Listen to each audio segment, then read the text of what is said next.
ఏపీలో ఇసుక లోడింగ్, తెలంగాణలో డంపింగ్. అవును, ఆంధ్రప్రదేశ్ నుంచి తెలంగాణలోని టీడీపీ అక్రమ ఇసుక దందా 3 పువ్వులు 6 కాయలుగా కొనసాగుతోంది. రాత్రి సమయంలో లారీల్లో ఇసుకను యథేచ్ఛగా తరలిస్తోంది టీడీపీ ముఠ. వారం క్రితం సాక్షి టీవీ చేపట్టిన స్ట్రింగ్ ఆపరేషన్లో ఇసుక దందా బయటపెట్టిన టీడీపీ ముఠ ఇసుక రవాణా మాత్రం ఆపడం లేదు. తాజాగా కోదాడ మండలం చిమిర్యాల వద్ద తెలంగాణలోకి అక్రమంగా తరలిస్తున్న ఇసుకను పోలీసులు పట్టుకున్నారు. 3 లారీలను సీజ్ చేశారు. ఇదే అంశానికి సంబంధించి మరింత సమాచారం మా ప్రతినిధి అశోక్ అందిస్తారు. అశోక్, కార్తీక్, టీడీపీ పచ్చముఠ ఏమాత్రం కూడా ఇసుక అక్రమ రవాణా విషయంలో వెనక్కి తగ్గట్లేదు. ఏపీ నందిగామతో పాటు హనుమంచుపల్లి కావచ్చు, ఎన్టీఆర్ ఉన్నటువంటి 8 స్టాక్ పాయింట్ల నుంచి కూడా యథేచ్ఛగా వందలాది లారీలను అర్ధరాత్రి దాటిన తర్వాత తెలంగాణ సరిహద్దు దాటించి తెలంగాణలోకి ఎంటర్ చేస్తున్నారు. అటు గోదావరితో పాటు ఉత్తరనగర్ నియోజకవర్గం కావచ్చు, ఇటు హైదరాబాద్ కూడా ఇసుకను తరలించి కూడా వేలకు పైన కోట్లు కూడా వెనకేస్తున్నటువంటి పరిస్థితి కనిపిస్తుంది. నిన్న కూడా ఏదైతే సిమెంట్ లారీలు అంటూ కలరింకిస్తుందో దాని మీద దాటిస్తున్నటువంటి నేపథ్యంలోనే కోదాడ అక్కడ గస్తీ కాస్తున్నటువంటి నేపథ్యంలోనే చిమ్మిరియాల వద్ద 3 లారీలను పట్టుకున్నటువంటి పరిస్థితి కనిపిస్తుంది. 6 రోజుల క్రితమే ఏపీ నుంచి అక్రమంగా వందలాది లారీలు ఇసుక అక్రమంగా తరలిస్తుందని చెప్పేసి సాక్షి టీవీకి సమాచారం వచ్చినటువంటి నేపథ్యంలోనే ప్రజలకు తెలియజేసేందుకు అక్కడ నిఘా పెట్టినటువంటి నేపథ్యంలోనే మనం పక్కదారులతో టిప్పర్లతో పాటు లారీలకు ఉన్నటువంటి నెంబర్లను కూడా ఇచ్చినప్పుడు కూడా ఏమాత్రం పచ్చముఠ వెనక్కి వేయట్లేదు, భయం వేయట్లేదు.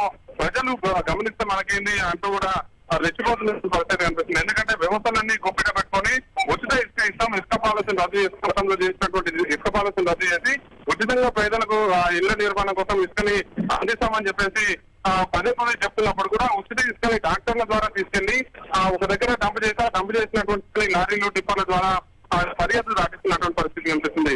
మనకు రూరల్ ఎస్ఐ అనిల్ రెడ్డి చెప్పినటువంటి సాక్షి తోటి చెప్పినటువంటి మాటల ప్రకారం నిన్న నందిగామ ఏదైతే స్టాక్ పాయింట్ ఉందో స్టాక్ పాయింట్ నుంచే లారీల్లో ఇసుకని తరలిస్తున్నారని చెప్పేసి ఎస్ఐ చెప్పినటువంటి పరిస్థితి కనిపిస్తుంది. ఒక ఎస్ఐ కాదు, అక్కడ ఉన్నటువంటి వైఎస్ఆర్సీపీ కార్యకర్తలు నేతలు కూడా చెప్తున్నారు. ఎందుకంటే పేద ప్రజలకు ఉచితంగా ఇసుక ఇస్తున్నామని చెప్పేసి టీడీపీ నేతలు చెప్తున్నప్పుడు కూడా అక్రమ మార్గాన ఇసుకని సరిహద్దులు దాటించి అమ్ముకుంటున్నారని చెప్పేసి ఎవరైతే వైఎస్ఆర్సీపీ కార్యకర్తలు నేతలు చెప్తున్నప్పుడు కూడా వాళ్ళ మీద దాడులు చేస్తున్నటువంటి పరిస్థితి కనిపిస్తుంది. మరోవైపు సరిహద్దులు దాటించిన తర్వాత కోదాడతో పాటు హుజూర్నగర్, సూర్యాపేట, అటు ఖమ్మంతో పాటు నేరుగా హైదరాబాద్ నుంచి ఆటోనగర్, హైదరాబాద్ సమీపంలో ఉన్నటువంటి ఆటోనగర్ వద్ద ఇసుకని డంప్ చేస్తున్నటువంటి పరిస్థితుల్లో అక్కడి నుంచి టన్నేజ్ లాగా ఒక్కొక్క లారీలో దాదాపు 40 నుంచి 50 టన్నుల వరకు కూడా ఇసుకలు నింపి తరలిస్తున్నారు. టన్నుకి 1200 నుంచి 1500 వరకు కూడా రేటు కట్టి మరీ అమ్ముతున్నటువంటి పరిస్థితి కనిపిస్తుంది.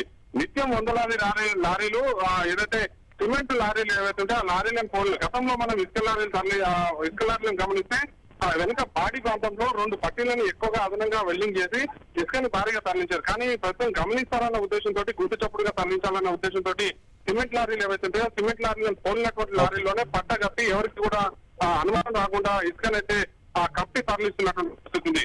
ఒక కోదాడతో అనంతగిరి మార్గం కావచ్చు, కోదాడ, మేళ్ల చెరువు, చింతలపాలెంతో పాటు మొత్తం 7-8 మార్గాల నుంచి మారుమూల పల్లెలు ఏవైతే ఆ పల్లెల నుంచి తరలిస్తున్నారు. ఎందుకంటే హైవే 65 తెలంగాణ నుంచి అటు ఆంధ్ర కలిపియాలంటే ప్రధాన రహదారి NH65 ఉంటుంది. NH65 పై రామాపురం వద్ద చెక్ పోస్ట్ ఉంటున్నటువంటి నేపథ్యంలో పోలీసులకు గస్తీ ఉంటుందని చెప్పేసి అక్రమార్కులు టీడీపీకి సంబంధించినటువంటి ముఠా సభ్యులు గుర్తించి జాగ్రత్త పడుతున్నారు. ప్రధానంగా ఈ జాగ్రత్త పడుతున్నటువంటి నేపథ్యంలోనే కోదాడ నియోజకవర్గం, ఇటు కోదాడ మండలం కావచ్చు, మేళ్ల చెరువు అంటే హుజూర్నగర్ నియోజకవర్గంలో ఉన్నటువంటి మేళ్ల చెరువు, చింతలపాలెం ఏదైతే కృష్ణానది ఉందో కృష్ణానది ప్రాంతం నుంచి కూడా అక్రమంగా లారీలో ఇసుక తరలించి విచ్చలవిడిగా తరలిస్తున్నటువంటి పరిస్థితి. మనం అర్ధరాత్రి 11 గంటల తర్వాత రోడ్డు మీదకి వెళ్తే రోడ్డు దాటి రైట్ అశోక్.